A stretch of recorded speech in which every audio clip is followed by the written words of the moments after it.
Rain delays, qualifying woes, and a couple of tears shed. This week I'm chatting all about the Belgian Grand Prix, so get ready because you've been summoned to the Steward's office. Hello everyone and welcome back to the Steward's office. I'm Saira, and this week Formula 1 came back after a 2-week break for the Belgian Grand Prix at the Circuit de Spa-Francorchamps. And before we get into everything that happened and some of the news that's happened in the gap between my last podcast episode and now, make sure you leave me a review on Spotify or Apple Podcasts if you're enjoying this podcast, and if you're watching this on YouTube, please hit the subscribe button. Let's get into it though, because F1 has come back from a 2-week break, and those 2 weeks were not quiet because F1 does not like us to have any peace. We had the pretty shocking news that Christian Horner has officially been sacked from his job with Red Bull, and that is as CEO as well as team principal. That's effective immediately. He doesn't get till the end of the season. He didn't get to see out the last 2 races before summer break. He got let go of pretty sharpish. Now, the news came out, I think, on the first Wednesday of that 2-week break that we had. Christian Horner said he had only found out the night beforehand and then had gone to address the factory the next day. But I was shocked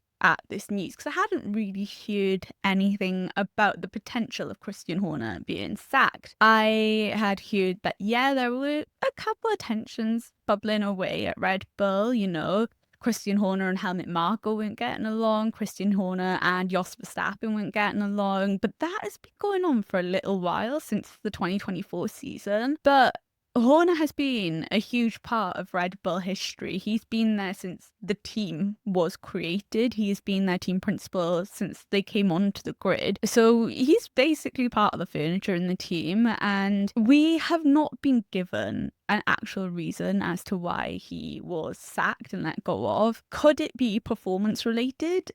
Potentially, but I feel like Red Bull has had much worse performances in the past. Their dominance has been quite recent. Last time they were dominant was with Sebastian Vettel, a good couple of years ago, but in those middle years between Sebastian Vettel's championships and then Max Verstappen's championships, they had struggled for a while. Was it because of some of the allegations that came to light last year? Internally, he was cleared of them. I do believe that the woman that had brought forward that complaint is taking it to like a workplace tribunal early 2026. So has something cropped up with that? Although, at the time, Red Bull did the investigation and said nothing was there and let him carry on in his job. You feel like if you're gonna sack someone for that, you would have done it straight away. So there's that, but also, is it because there are issues with Max Verstappen and the contract and everything, or is it just a mix of everything? Because a lot of the tension started brewing because of the allegations that were brought forward last year. Jos Verstappen felt like it was taking the attention away from the team and what the team needed to do to get a better car, and a lot of people were unhappy with the way that was handled. So like I said, we don't know why he is now out of a job at the moment, though. We don't know what his next steps are. To be fair, he is technically still employed by Red Bull while they kind of sort out his severance package, I guess. So he is technically still employed, but he's not an acting member of the team anymore. Instead, Laurent Mekies has been moved up from Visa Cash App RB. He is their team principal and CEO now, and in his place at VCARB is Alan Permain. So a couple of changes there. But that was some of the biggest news that we had coming out of that mini break that we had. Like I said, I wasn't expecting it, but here we are. I did text my sister and mum straight away, and my dad, who was upstairs, yelled downstairs to me like, have you seen the news? So suffice to say, we were all pretty surprised about that. Do I think we're going to see Christian Horner back on the grid at some point? Potentially. Honestly, I could see a team like Alpine wanting to hire him. I don't think they've got a team principal right now. I think Flavio Briatore is their acting team principal. So I could see them potentially hiring Christian Horner. Whether he says yes or not, who knows? But we will wait and see. Like I said, he's technically still involved with Red Bull at the moment, and I also don't know what the gardening leave period would be like for him if he wanted to rejoin Formula One again at some point. That was some of the biggest news that we've had in a little while, to be fair. So yes, no more Christian Horner on the F1 grid for the first time in like 20 something years. Going into this race weekend though, we had big upgrade news from Ferrari, who were bringing their new rear suspension to Belgium. This rear suspension that we have heard about for a little bit now, it's been rumoured to come for a couple of races. It was finally coming into Belgium, and in the run-up to that weekend, I had heard that it was going to bring them an extra 10th in speed, that they were really happy with it. We will get into whether or not any of that actually came to fruition for the team, though. Let's kick off the on-track action, though. We've had enough of all the rest of the news going on, because this was a sprint weekend in Spa, and we went into the weekend expecting rainfall over the entire 3 days that the cars were going to be on track. But to be fair, Friday and Saturday for Formula One were actually dry and okay. It was just the Sunday where obviously on race day we had to have rain. But yeah, a sprint weekend in Belgium, which is our longest track on the F1 calendar. It's only 44 laps long, which meant the sprint was only going to be 15 laps.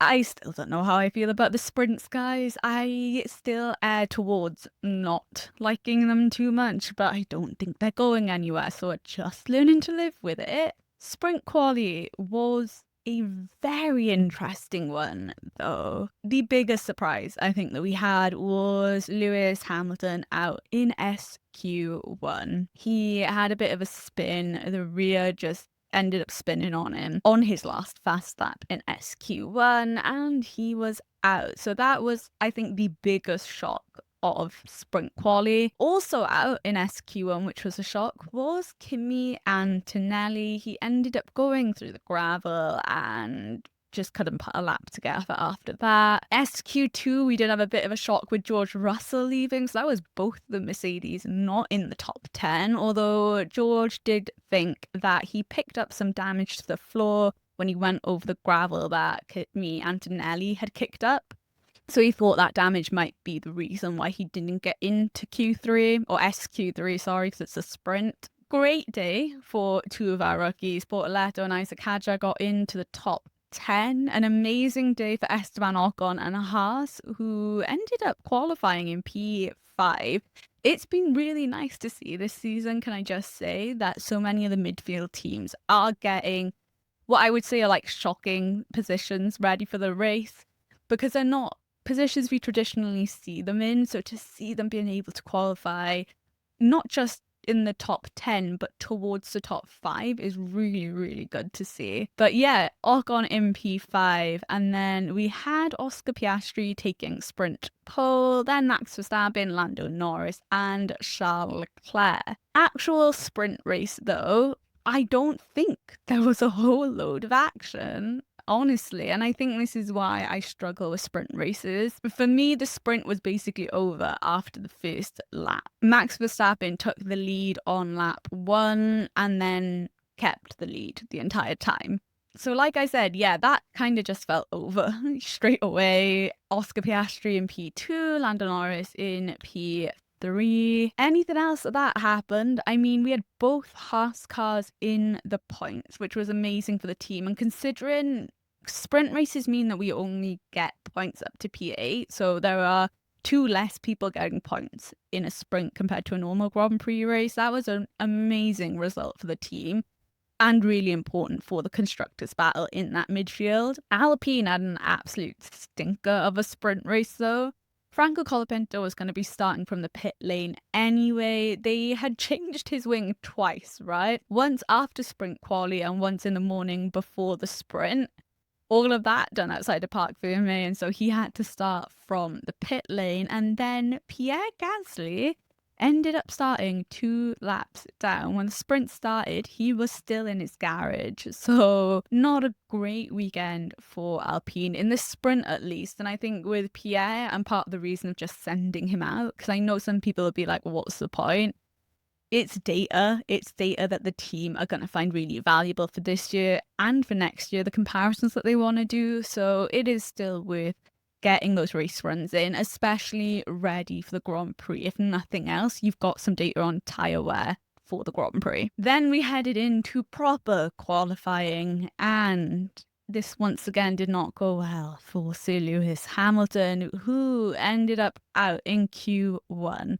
The second time in one weekend that he couldn't get through the first part of qualifying. This time he was in P16. Wasn't because he spun, which is great. It was actually because of track limit. I don't think he even realized when he hit track limits, but that time was deleted. Kimi Antonelli also followed the same pattern and was out in Q1. And my heart absolutely breaks for this 18-year-old, right? Who looked so teary after qualifying. When he was in the media pen, he just looked upset, and my heart goes out to him because he's been under an absolutely insane amount of pressure since before he even got into Formula One, and it's been rough for him. You know, the season so far, there have definitely been some amazing highlights from him. You know, the maiden pole in the sprint in Miami, I think that was.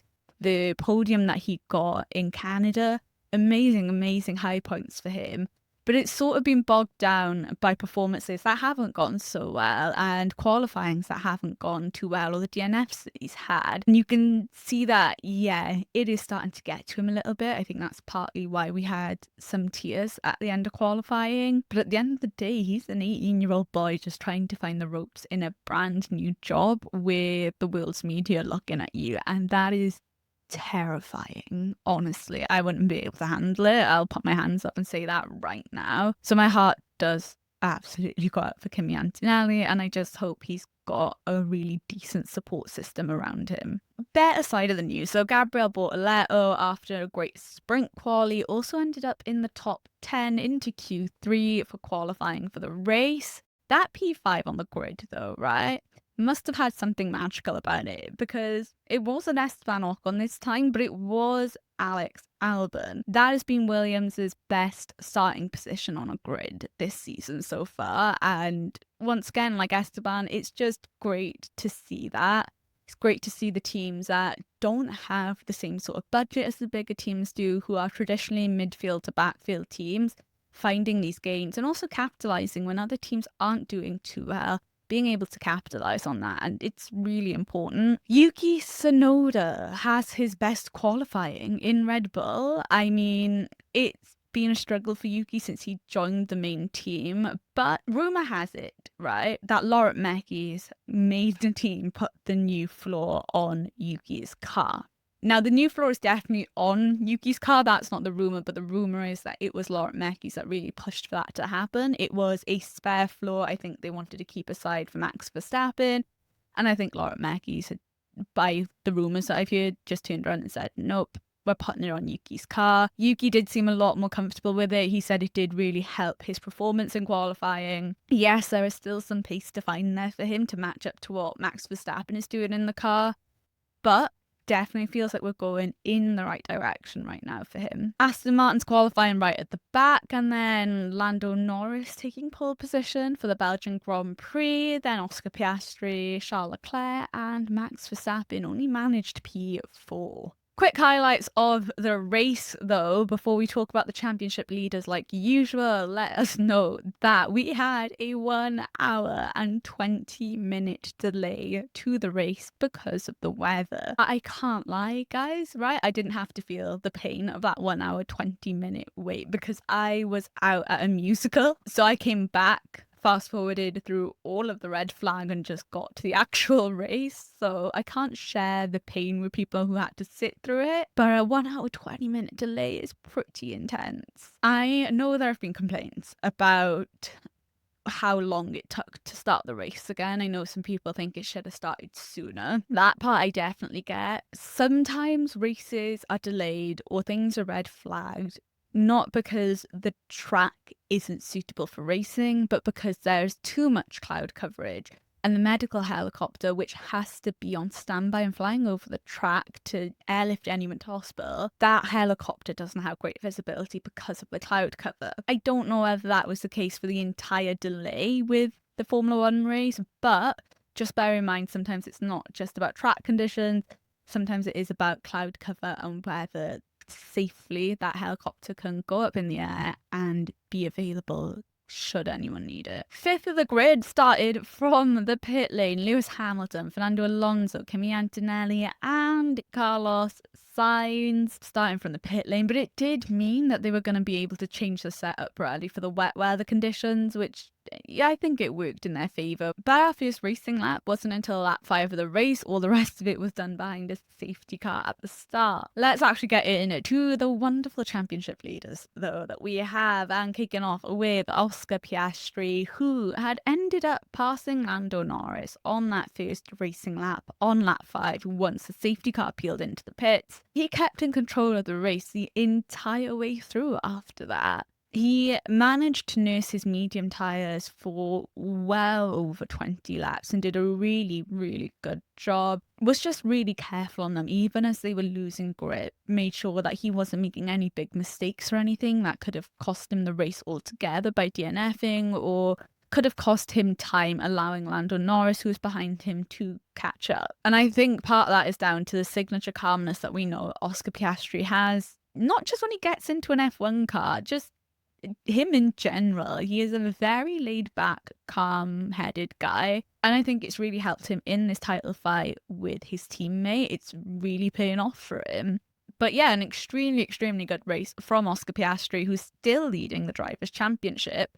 And there's now a 16-point deficit between him and Lando Norris. Lando, who is still in P2, like I said, 16 points behind Oscar Piastri. And yeah, that start, I think Oscar just had a really good slipstream from Lando Norris, and Lando couldn't really try and challenge that slipstream that his teammate had. The team had opted to put Lando on hard tyres a couple of laps after Oscar Piastri. I don't think there was room to double stack the cars, because before that pit stop, before Oscar's first pit stop, Lando was only like 2 seconds behind him. So when they eventually brought Lando in, he was on the hard tyres. I think his side of the garage were hoping either Oscar's tyres would degrade so much that he would lose a massive amount of pace compared to Lando with hard tyres that would last longer, or they would degrade to the point where Oscar would have to come back in for a pit stop, making Lando Norris the leader of the race. Neither of those things really happened. Oscar's tyres did degrade, but not to the rate that I think Lando's side of the garage were expecting. And to be fair, for a lot of the drivers, the medium tyres did hang on for well over 20 laps, so it did them quite well. And I think it's because a lot of them knew they didn't want to have to make another pit stop, because in wet weather running, you don't have to change your tyres. You don't have to use 2 tyre compounds if one of the wet tyres have come out. So I think a lot of them knew that, and knew that they were going to have to nurse those tyres to not make that pit stop. So that was cutting for Lando. Do I think it would have been much different had he been on medium tyres though? Not necessarily. So it was worth the gamble in that sense. There were points though. I do think it could have been possible for Lando to win the race or battle closer with Oscar towards the end, but there were a couple of small tiny mistakes Lando made during the race. It wasn't huge, just a few here and there where he would lose half a second, 0.6 of a second, and I think that did cost him towards the end of the race. Still a very good race from him though, and if you can't get P1, P2 is still really good to do as much damage control as you can. Max Verstappen, though, right? He's third in the championship. At some point, I am going to have to leave him off the championship leaders, because I think we're getting to a point, may have already passed it, where it doesn't feel realistic that Max is in it for a championship fight. And I think at this point we know that. I think we know it's a really clear fight between Oscar and Lando, unless something massively drastic happens, right? So there will be a point, maybe after summer break, where I do have to drop Max Verstappen off of this list. But let's have a chat about him for now, because it was a really interesting weekend for Max. I mean, you went from the highs of winning the sprint with your new team principal, and then when we get to the race, It wasn't bad. I mean, he finished in fourth. He was behind Charles Leclerc, and it did look like there were a couple of times where he was trying to overtake Charles, but Charles just had that extra tenth of a second sometimes. That kept Max Verstappen behind him. But yeah, I do think we're getting to a point with Max where I am going to have to leave him out of this championship battle part. In terms of the teams, though, I mean, McLaren are continuing to lead the championship, no problem. Nobody is doubting that they're going to win the Constructors. Ferrari continue in P2, and they didn't have the most straightforward of weekends, right? And they probably were hoping for more straightforward considering that they had that new suspension. Lewis Hamilton definitely did not have an easy weekend, and he didn't make it easier on himself with qualifying. Let's just sort of unpeel the layers of that first, right? So new suspension came in for Lewis. He also said that there was a new upgrade part on his car. Charles had it, I think he was saying, when they were in Montreal for the Canadian Grand Prix, and that is partially why Charles had quite a big spin during FP1, because whatever part they have added to the car to upgrade it just takes a little bit of getting used to. So Lewis thinks that's what caught him out during SQ1, and that's why he exited there. So a couple of new bits that Lewis was having to learn and get used to, and obviously on his sprint weekend it does make it harder, because had that happened in FP2, had he spun there, it wouldn't have made a difference.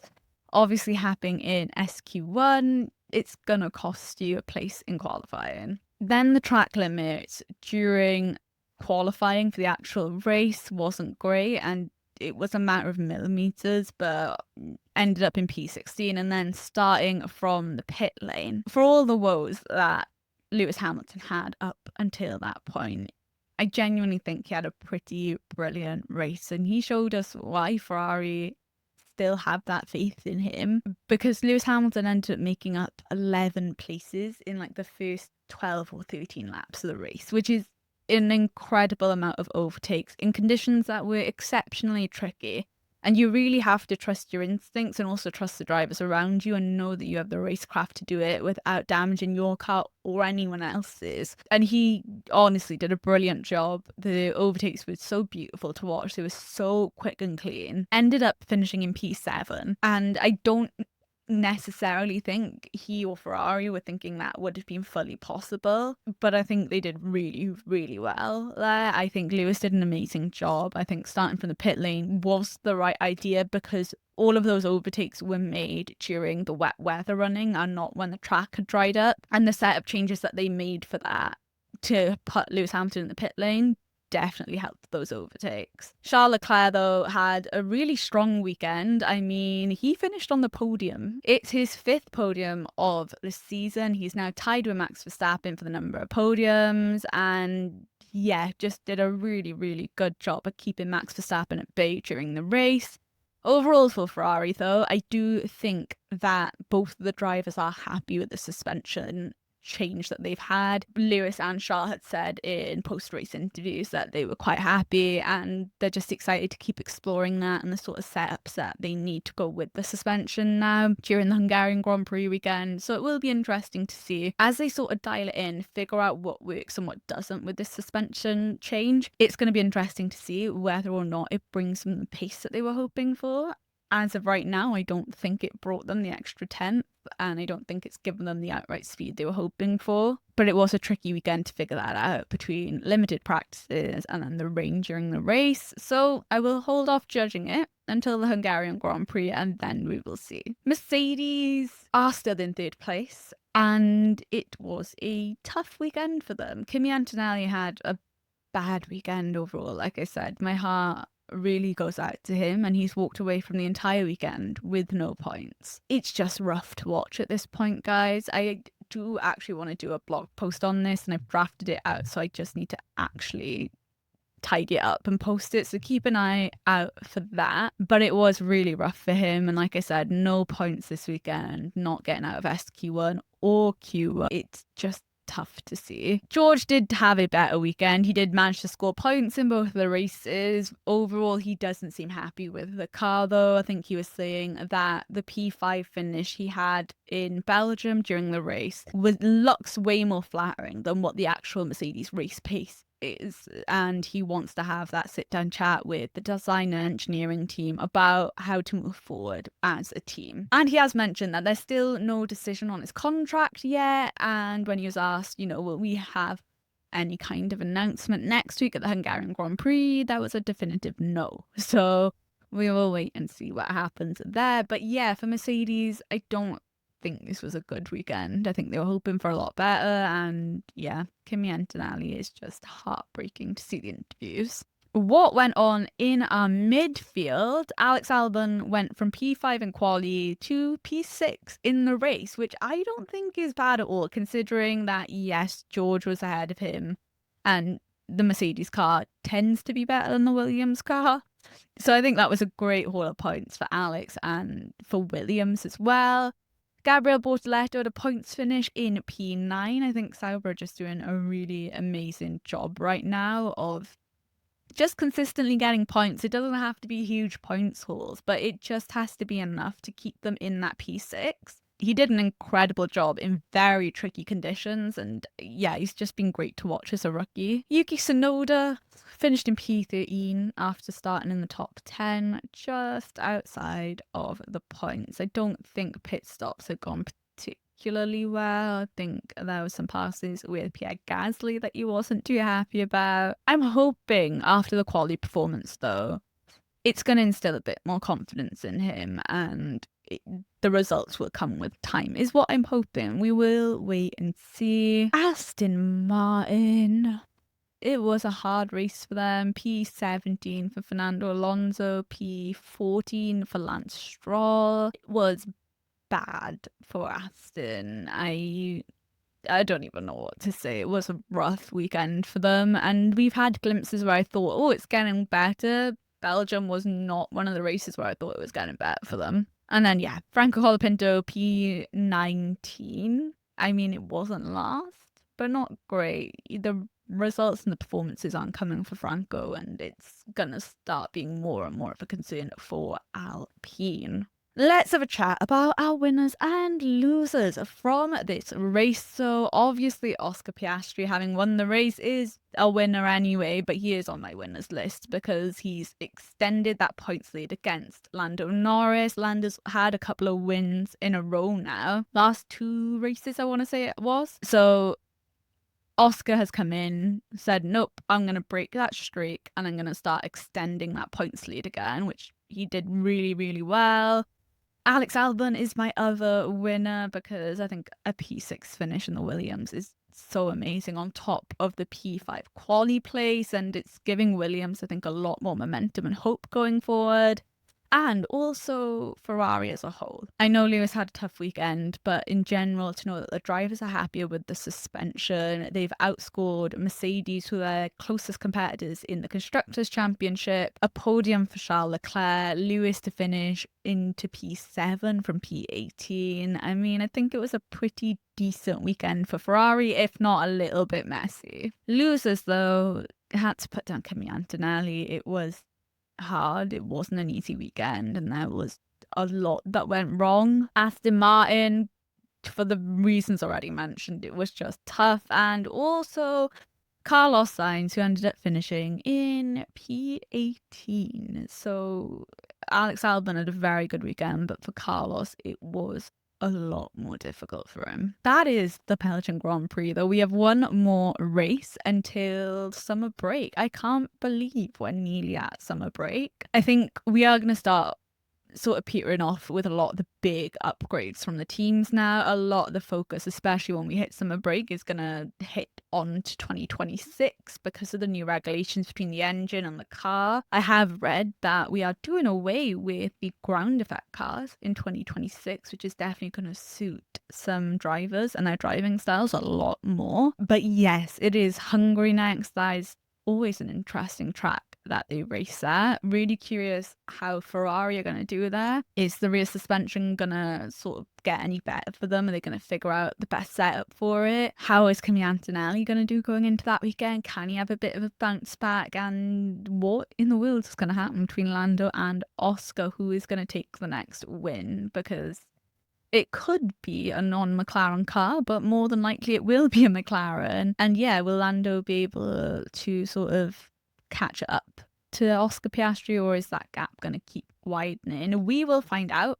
in a couple of days. But thank you guys so much for listening, and diolch yn fawr. Make sure you follow me on TikTok and Instagram at stewards_office, and I'll see you guys the next time you're summoned to the Stewards office.